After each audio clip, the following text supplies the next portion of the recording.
Ayan po guys ang ating ulam. Transparent. Ayan. Palaging ganito guys ang ating ulam. Kalabas. Ang ganda ng kalabas kasi malagkit siya. Tapos talong. Anong tawag dito? Sitaw. Ayan po ang ating dinner guys. Ayan. Tara guys. Kain po tayo guys. Ayan. Ayan po guys. Sali na tayo dito.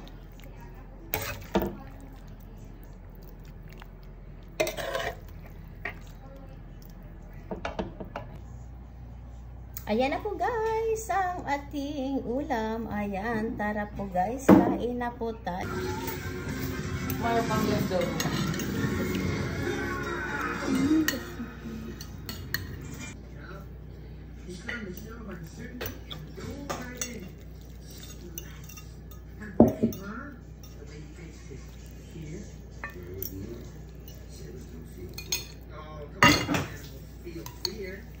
Ayan po guys, tara kain. Ayan.